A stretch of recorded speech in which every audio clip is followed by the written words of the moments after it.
Good afternoon, everybody. I'm going to get us started. So first off, thank you all for making it today, and welcome to the 2020-2021 Governor's Distinguished Managers Association season. This is one of the most unique years ever. As many of you read in our kickoff email, we decided to move our regular in-person meetings to remote meetings through at least the end of the year. At that time, we'll reassess the decision and see if we want to extend it farther based on the governor's guidance and health recommendations.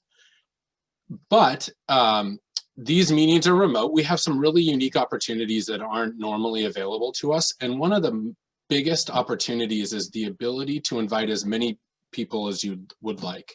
Attendance is easy, travel time is non-existent, and we can accommodate up to several hundred people. So please forward the invitations to anyone you think would be interested.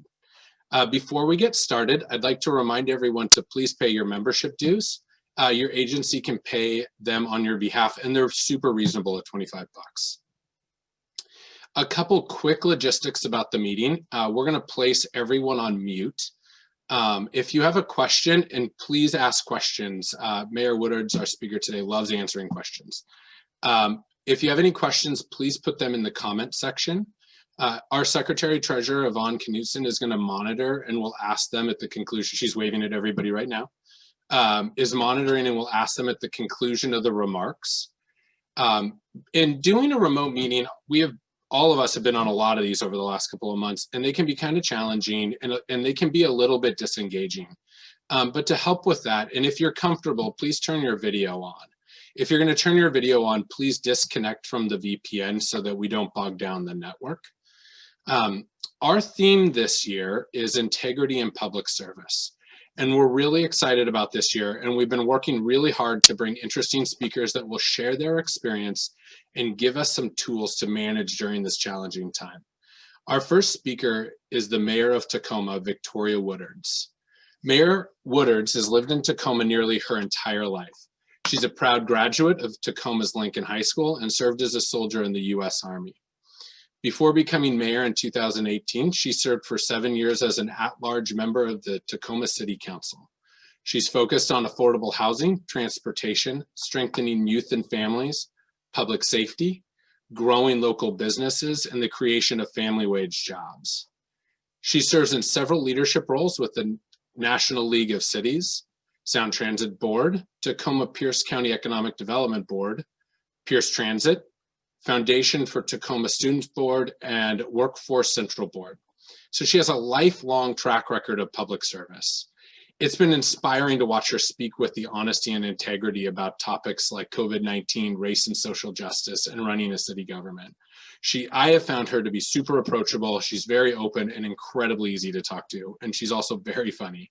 With that, Mayor Woodards.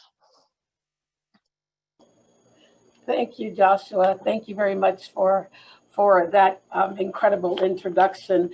He said you all have been having interesting speakers. I hope I live up to that today, but it really is an honor to be here with all of you. And thank you for those of you who have turned on your cameras so I can see who I'm talking to. I'm talking to Craig's car, I know that for sure. But it's just really cool to be able to see your faces. So while I'm talking, I'm going to ask you all if you would please get out a piece of paper and a pen, because there's going to be something for you to do too. As Joshua said, I am honored to be here today, and I'm glad you're still making time to meet during this difficult time in the pandemic. But as Josh reminded, or just said, answering questions is way more my thing. Standing up or sitting down and giving long speeches is not necessarily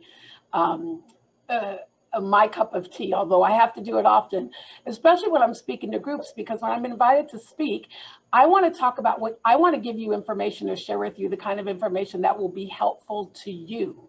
And not just what I think will be helpful, but to hear actually from you. So I'm going to give you a couple of tips, talk just a little bit, and then I'm going to open it up for questions and take as many questions as I can and see what I can share with you from my experience that will help you as you continue to grow and move forward. So I'm going to try to time my remarks so we have plenty of time for questions. But before I dive in, Joshua gave you a little bit of information about what I do and what I currently do. But let me just tell you a little bit about me and where I come from. From this, I've been in Tacoma since I was 3. My mother is from England. My father is from Mississippi. My mother is white. My father is Black. And so I had interesting upbringing with them, especially my father being from Mississippi. But they met and married in England, and my father was in the Air Force and eventually became stationed here in Tacoma when I was 3, and I've been here ever since. Went to school here, and upon graduation, I thought I would do something different and decided I would join the military to see the world. And so I joined the military in high school and went to my training and then got stationed at Fort Lewis, Washington.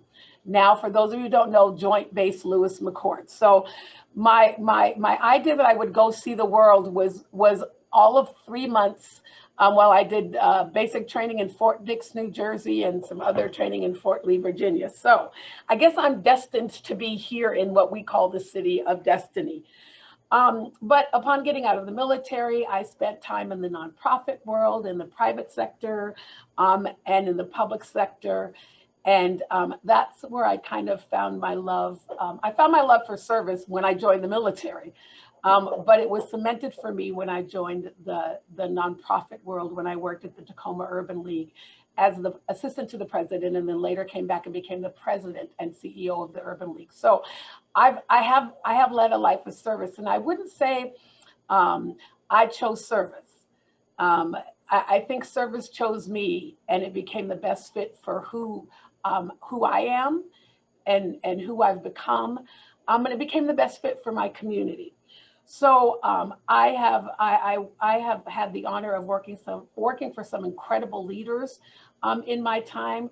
One being that of Harold Moss, who was the former mayor of the city of Tacoma, was the first African-American city council member, first African-American mayor, first African-American county council member, and that's where I went to work for him. Working on the county council, where I swore after working for an elected official, I would never be one. I thought to myself, after watching him go through what he went through, I want no part of this. But I have to be honest with you, I am a person who believes that you are given inherent gifts in life. And you have an obligation to use those gifts to uplift others. So whether that gift is answering the phone at the front desk, or running a major department, or fixing our highways, whatever that gift is, or accounting, whatever your gift is, I'm just a firm believer that you have an obligation to use it to uplift others. And I think that anything that we do that is good can be used in that way. But I worked for Harold, and then ended up trying to get an appointment on the Parks Board, got appointed, and there went my soiree into public service, into public elected service. And I can tell you, even though I didn't want to do it, I am so glad I did. You all will not surprise you all that a lot of times when I sit in a room, I'm the only person who looks like me who sits in that room. But I also believe that that's my obligation. I have the gift, it's my obligation to use it. And so that's what I do. I've been mayor now for 3 or 2.5 years, coming up on my 3rd year. I'll run for re-election next year. And if someone had told me I was going to be mayor in the time of a pandemic, you know, in this time of what we're living right now, I say pandemics, I would have said, you are kidding me. That's not going to happen. But here we are. But in my time of mayor, I've been really pleased about a couple of things I've done. And I'll just talk about 2, because I'm a person who leads from the position of relationships. I believe my staff says relationships are your superpower. And I'll be honest with you, I think it's my superpower because I honor my relationships with integrity, because I am honest, because I do live by my values. I lead with relationships. And so that leads to one of the things that I'm incredibly proud of in my first almost 3 years as mayor, is the relationship that the city has been able to form with the Puyallup tribe. Many of you know, across the state, in a lot of communities, the relationship between city government and tribal government is not incredibly strong. And we had a good relationship prior to me becoming mayor, but we have an incredible relationship now. So much so that we fly their flag in our chambers. And 2 weeks ago, when we proclaimed Columbus Day as Indigenous Peoples Day, we also have decided that at every council meeting, we will acknowledge the fact that we are on tribal lands. Under my leadership, we had our first joint meeting with the Puyallup tribe. And I use that example because that came because of integrity. That came as a result of my wanting to build relationships and to be able to lead with authenticity. And I really think those are the skills that set us up. I could tell you about businesses that have come to Tacoma, streets that we've fixed, programs that we've initiated. But what's important to me for all of that work is the relationships that we've built in order to have people trust us to do that work. And so relationships is one thing. And then the other thing I'll be honest about is that I'm really happy about or excited about is the fact that I formed the first ever Mayor's Youth Commission. Tacoma's never had a youth commission. And while I was campaigning, a young person said to me, "We don't have a way to engage." And at the time, the young person was 12 years old. And she said, "And what happens is that every time we're asked to engage, you're asking for teenagers." And I said, you're asking for people who are 16, 17, or 18. All of us have opinions. So I formed the first ever Mayor's Youth Council here in Tacoma. We thought we'd get 16 people to apply. We thought we'd get somewhere around 30 people to apply for 16 slots. We ended up getting over 100 applications, and we took every last one of them and allowed them to form their own leadership group, to build their own program. And they completely set it up, decided they could name themselves. They decided to name themselves the Mayor's Youth Commission. But again, I think it's not because of what I bring to the table, but how I bring my work to the table. And then obviously the biggest work that is facing all of us today in our various roles is dealing with the pandemics that we're dealing with. And I say we're dealing with two pandemics: the pandemic that is COVID, and the pandemic that is systematic racism that has existed in our country for over 400 years. So I would say, to add to that, in what I'm proud of, is we just recently stood up what we're calling our response to becoming an anti-racist city. And we're calling it Heal the Heart of Tacoma, because I believe, again, that if we're going to really change racism in this country, we've got to start with ourselves individually. We can change systems all day long, and we're gonna change systems, but in order to change the culture of systems, in order to change how people think about other people, you've got to get to people's hearts. And so we are focusing on that, and I can answer more questions about that later. But let's talk about your theme, integrity in public service. So first of all, for me, the key word in public service is service.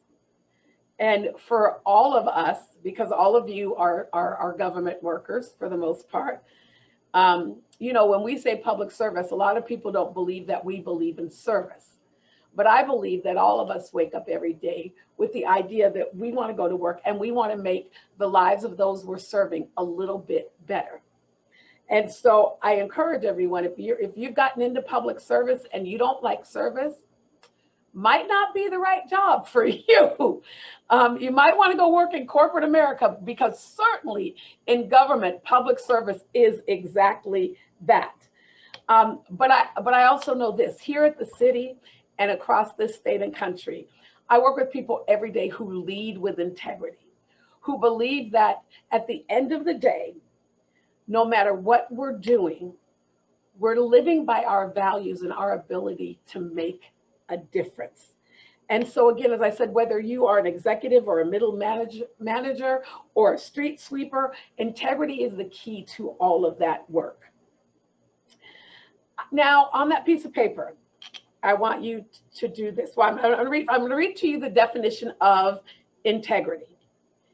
And I want you to write 5 values that you believe, like your top 5 values, because integrity is defined as the quality of being honest and having strong moral principles or values and moral uprightness, meaning doing the right thing when no one is watching. So I want you to write down your top 5 principles or values that you lead with as someone who leads with integrity. And while you're doing that, let me illustrate for you what integrity is for me when I say do the right thing when no one is watching. 2 nights ago, been a very, very, very long day, and I went grocery shopping. And this has probably happened to all of you, but this is going to illustrate integrity. The store was crowded and the lines were incredibly long. But I finally got to the self-checkout line, checked out all my stuff in my bag, put things back in my bag, and went to put the buggy away, picked up all my groceries, and realized that I had a bag of oranges, 4 oranges that I did not pay for. And even me, how many of us have been, you look and someone's actually put something in your bag, and so I picked up the bag of oranges and I looked back at that line and I said, I have 3 choices here. Really, I only have 2. Now I could do the wrong thing and walk out with the oranges and go, it's been a long day, I'm sorry. I could put the oranges down and say, forget it. I don't need them that badly. I'm gonna just leave them here and go home. But because my intent was to buy those oranges, and I knew that when I got home, I would have to look at myself, I turned around, went and got back in that long line to buy $2 worth of oranges. Now, because for me, when I get home at the end of the day, the only person I have to look at is myself. And so for me, my honesty and my transparency and my trustworthiness are really important to me. So as you all have made your list, why don't we in the chat function, why don't you just put in some of the things so we can share with others? Why don't you just type in some of the words that you wrote down? Your top 5 values: honesty, service, community, giving grace, trust, love, respect, compassion, one of my favorite words, kindness, courage, ethics, honesty, family, integrity, respect, caring, empathy, trustworthy, transparency, honest, respect, clear communication, giving credit, thoughtfulness, accessibility, care. So as you look at that list that you made for yourself, can you look yourself in the mirror and say that's how you lead every day? Can you say that in every situation that you face, that you lead with those values?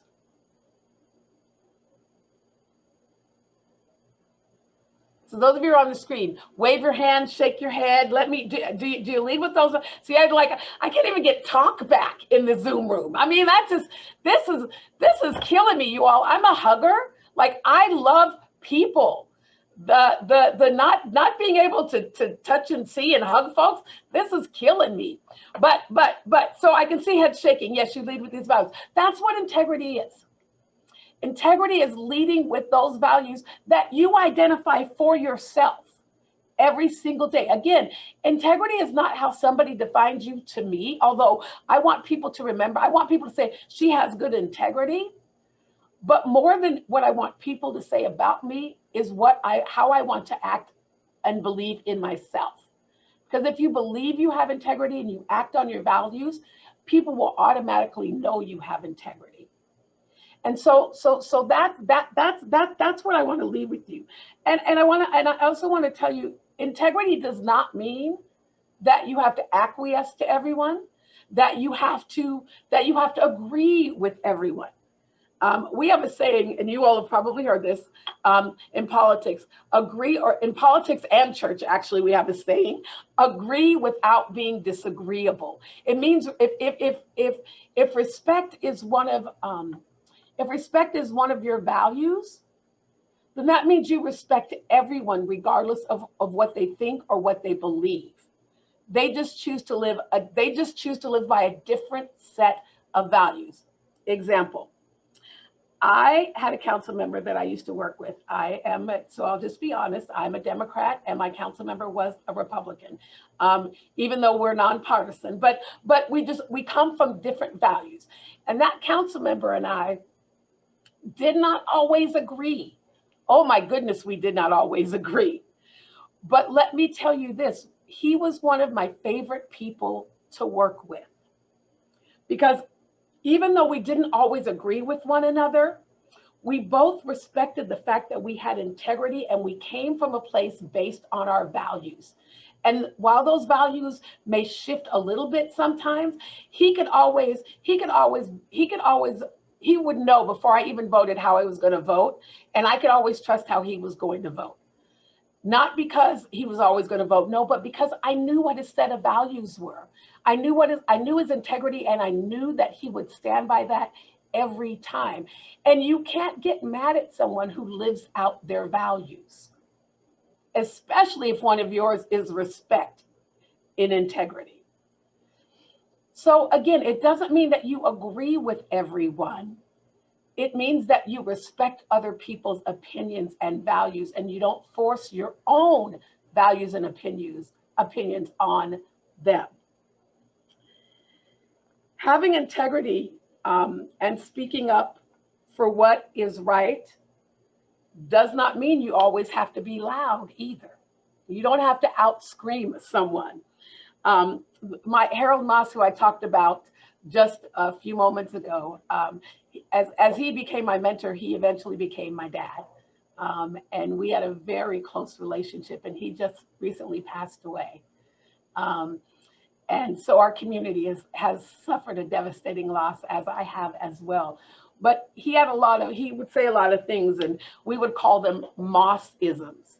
And one of the things he would say is that the loudest dog doesn't always have to win the fight. If you are acting with integrity and you are acting with your own values, you can sometimes win just by acting out your own values and using your integrity. So screaming over someone else or trying to get your point across over someone else doesn't necessarily mean that you're living out your values louder, and it's okay. Remember, if one of your values is respect, and you want people to respect you, you have to do the absolute same. So I've had conversations to address the issues of integrity with others, but I felt I could always get further and make change if I came from the right place and exercised my integrity. And that's how I will continue to do this work, because I think at the end of the day, people, they say people won't remember what you said. They won't remember what you did, but they will always remember how you made them feel. And if you live out your values and treat them how you would want to be treated, because that's what your values show, then eventually they will remember how you made them feel. I am open to questions and thoughts, but I am honored again to be here with all of you to share my thoughts on integrity, and would stand for questions.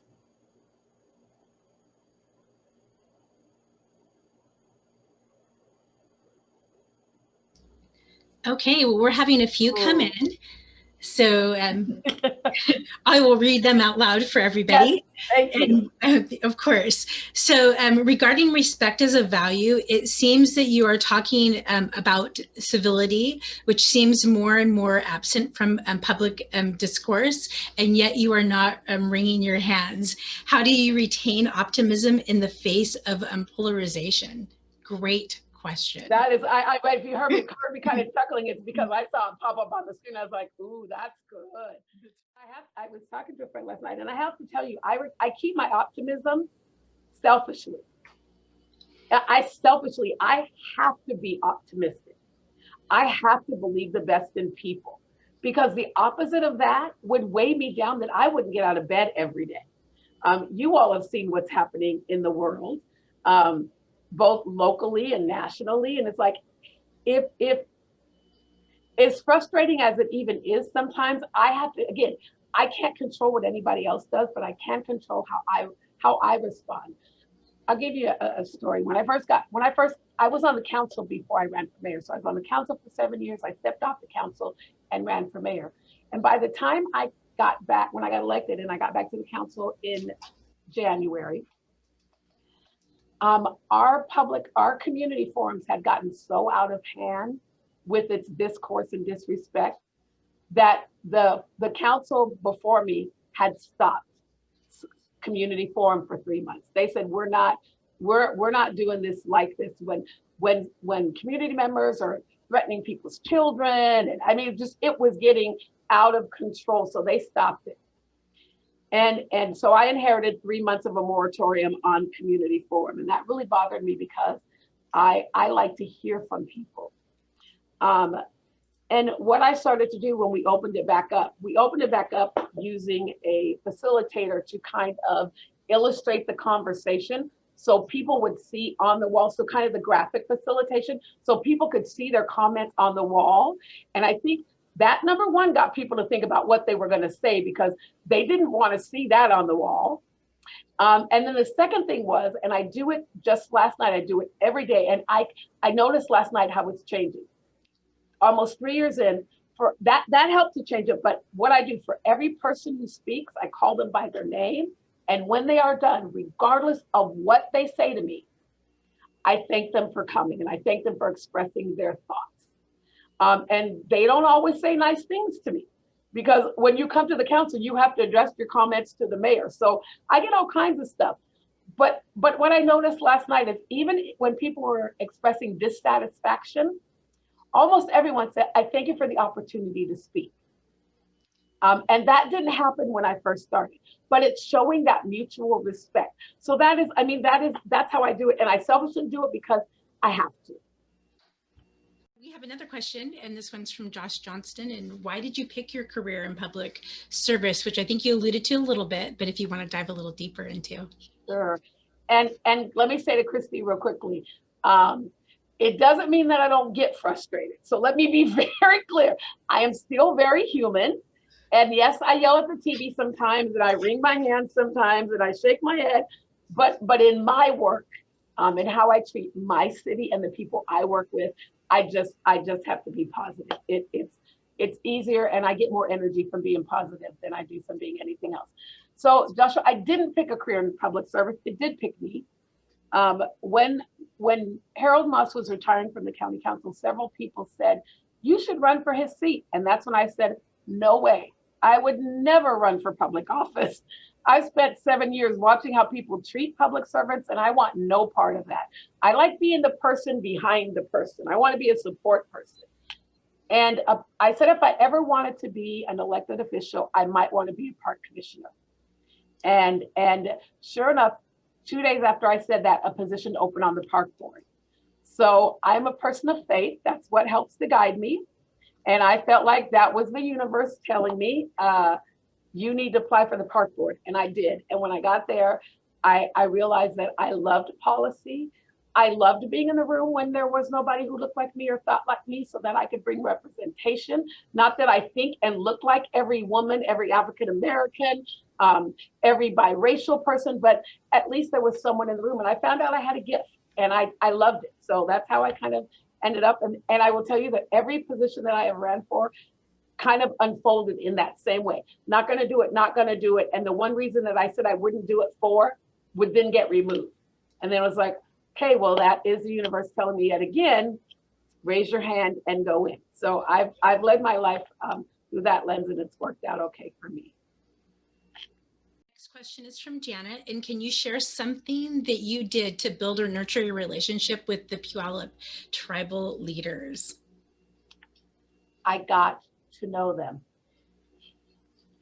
I went to breakfast with one of them. I went to happy hour with another.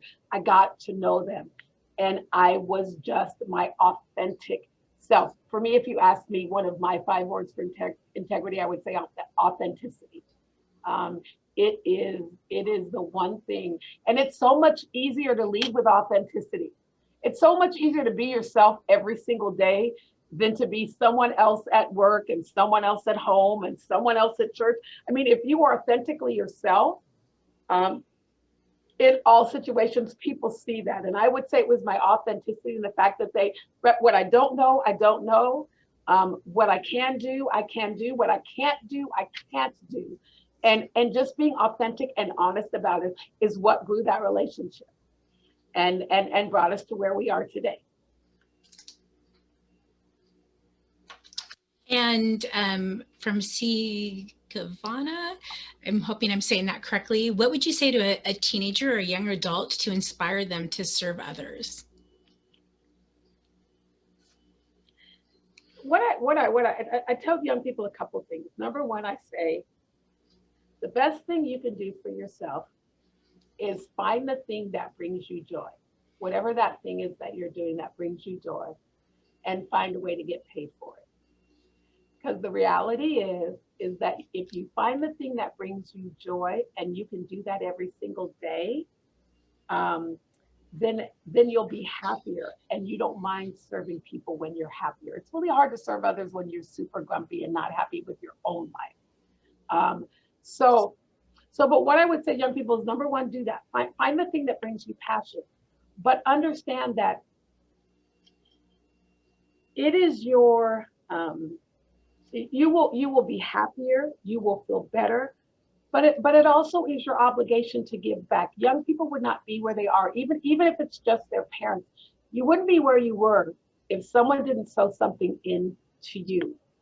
And what I tell my young people is everything that you've gotten from someone else, you need to give to someone else. And so that's how I talk to you. That's how I talk to my mayor's youth council about service. And the other thing is, some people think service is so hard. You know, they think, oh my God, I got to give 50 hours a month to a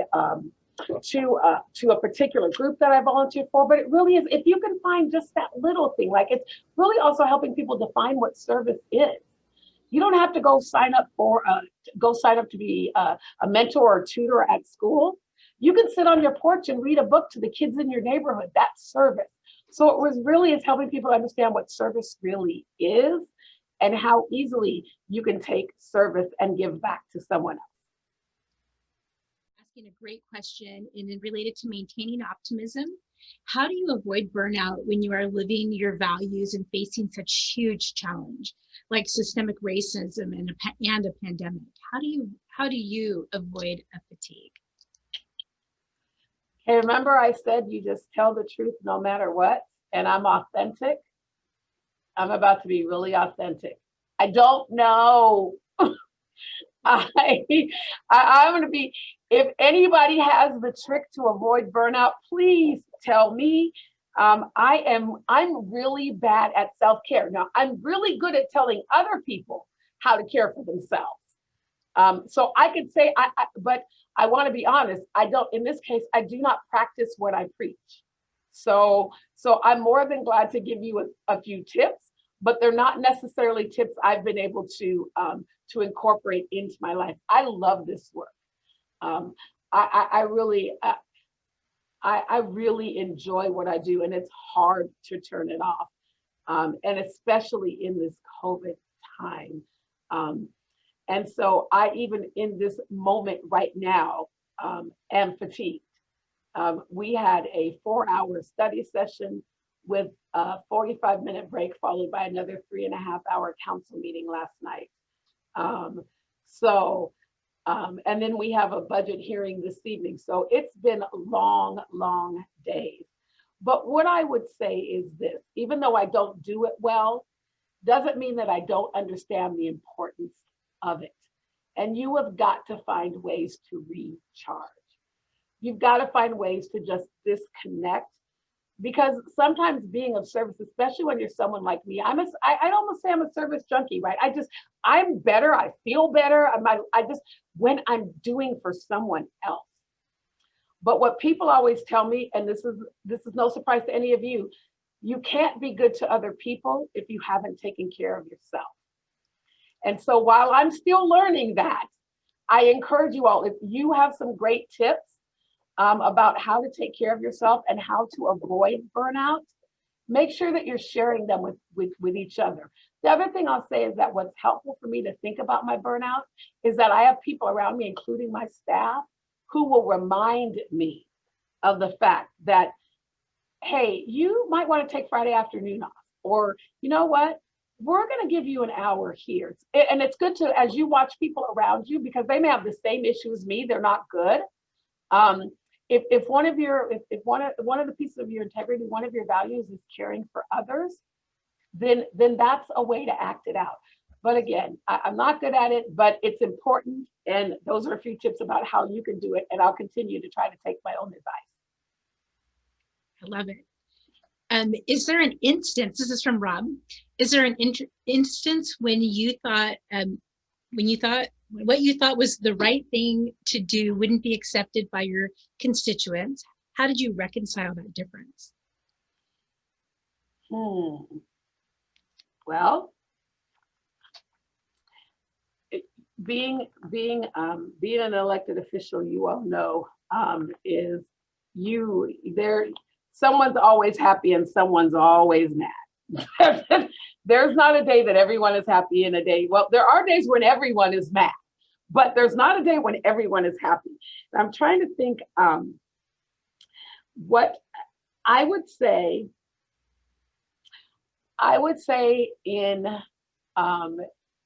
June, and many of you have heard about the Manuel Ellis case that happened in Tacoma. And when the information first came out, I was fine with letting the process be the process. When the coroner's report came out, I started to wrestle internally with my own self about what I believed and what I thought. And when the video came out, I had already formed my own decision in my own mind. And then the video came out and I knew I had to speak. And I knew that what I said that night would not be welcomed by all. Now, some community members welcomed it, some did not. And so let me tell you all, for those, I'm assuming everybody heard really quickly, Manuel Ellis was a young man who was killed in police custody in Tacoma on March 3rd. It was independent investigation under I-940, but to save you all the details, he was killed in police custody, and the coroner's report said that the biggest contribution to his death was asphyxiation, just like George Floyd. Not killed in the same way, but killed by not being able to breathe. The video came out that said, "I can't breathe, sir."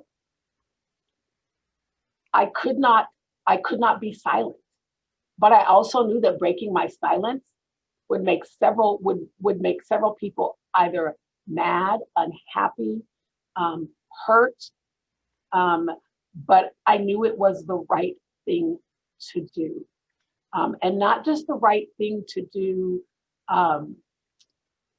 for the community who was demanding answers. It was the right thing for me to do for myself. So when I stood up that night and said, based on what I know, based on what I've seen, I believe that the officers should be fired. They should be fired and be convicted to the full extent of the law.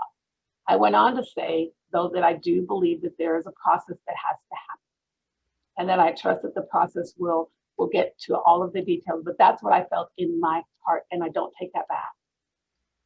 But I had to reconcile. My community was calling on me, Mayor, what are you going to do? What do you believe? What do you think? And I had to speak my truth. I had to be authentically me, because at the end of the night, who did I have to go look at in the mirror? Myself.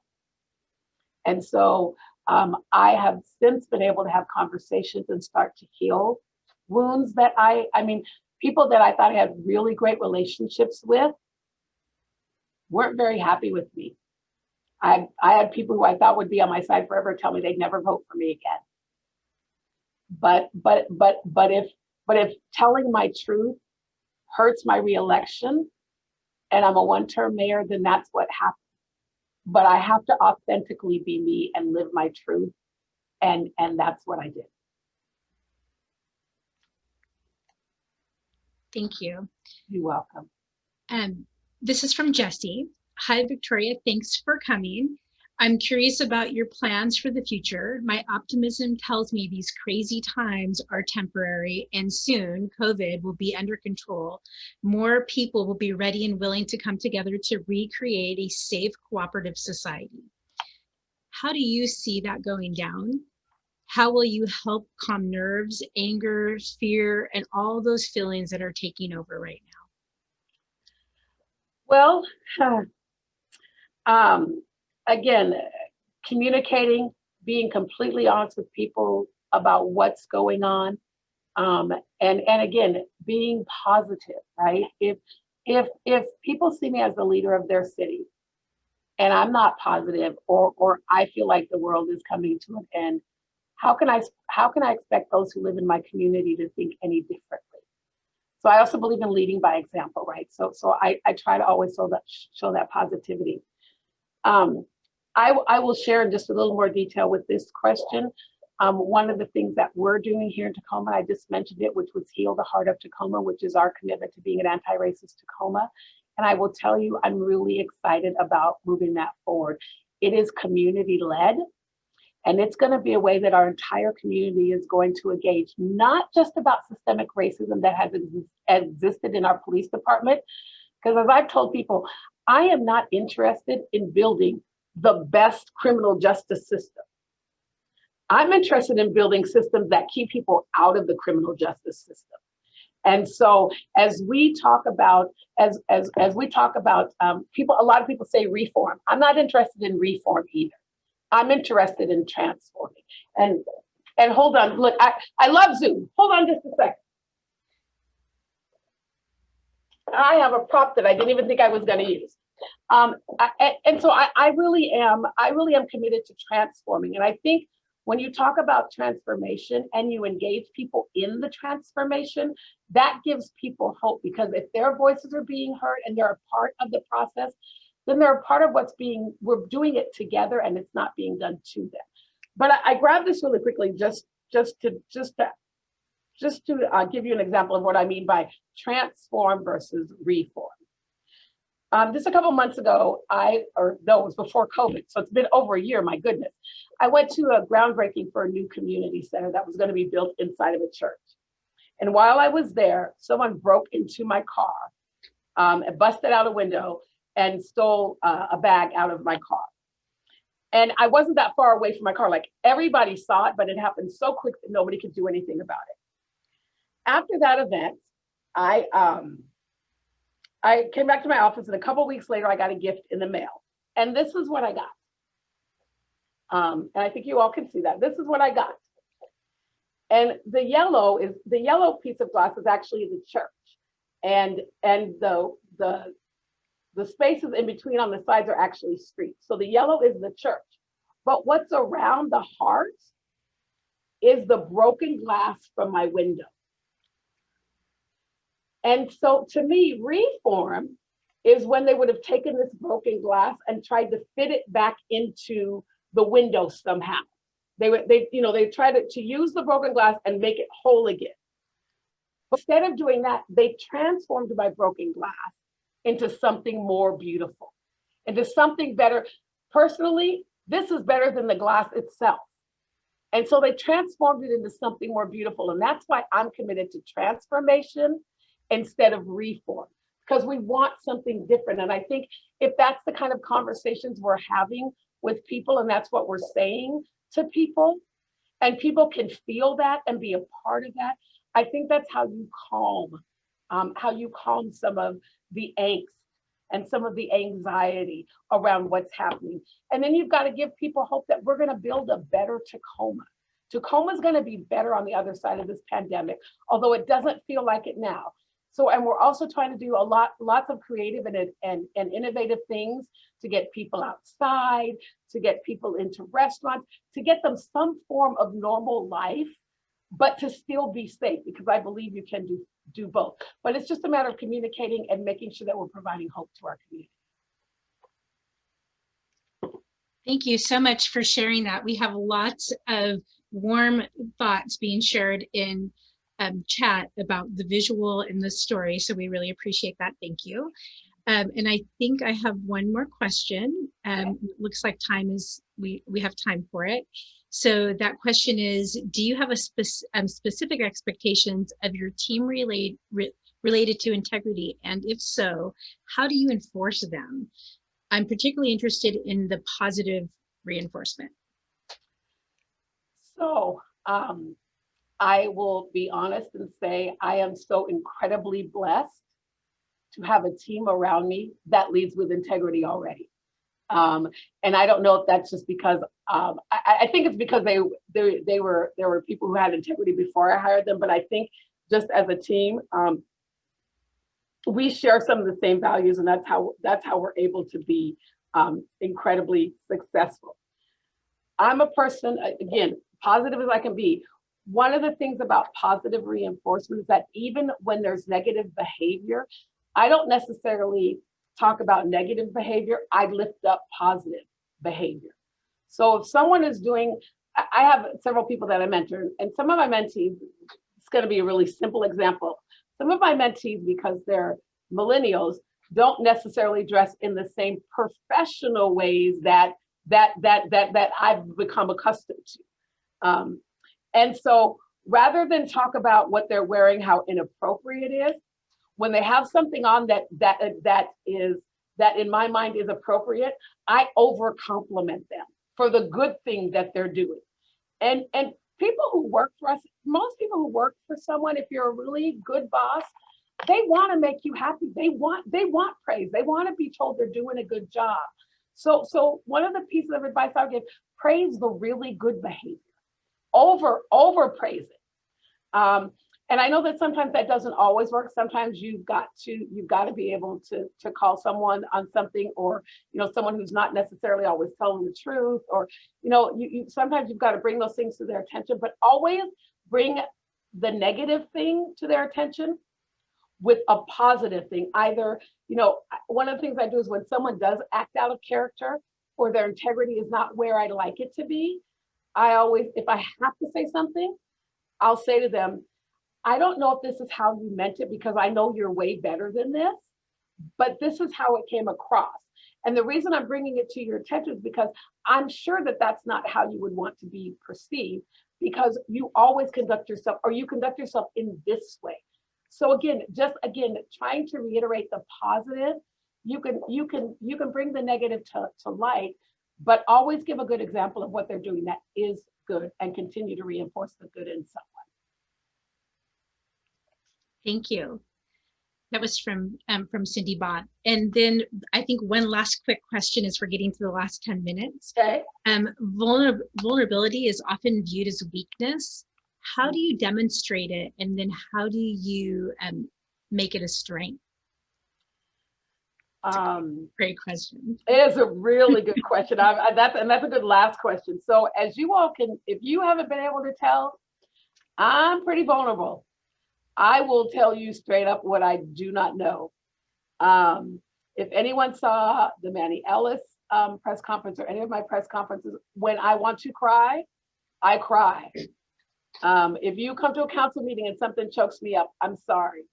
And I will tell you, I have had people say, "Oh, we don't want a mayor who cries." Well, then you should elect someone else. I will not allow someone to take my vulnerability and turn it into my weakness. Now they may do that behind closed doors, but when someone hits me hard, I do. Now don't, as the kids would say, don't get it twisted. You can't walk all over me. That is not what I'm saying. Because I think one of the questions that was sent to me, that was kind of presupposed and sent to me, was, have you ever been in a situation when someone challenged your integrity, where you had to say something? And I did, and I will. I do everything through love, but I will. But you being vulnerable to me is part of my success. It's part of how I've gotten to where I am, because people know me to be honest and to be vulnerable, and to tell the truth whether it makes me look good or not. Just like I did earlier when you said, how do you handle self-care, right? And I could have said, oh, well, what you should do, but I was honest. I don't know. I'm not good at it. And again, at the end of the day, you all, it's you. You may have a husband or kids, but it is you in your own body. And you have to do whatever makes you feel comfortable.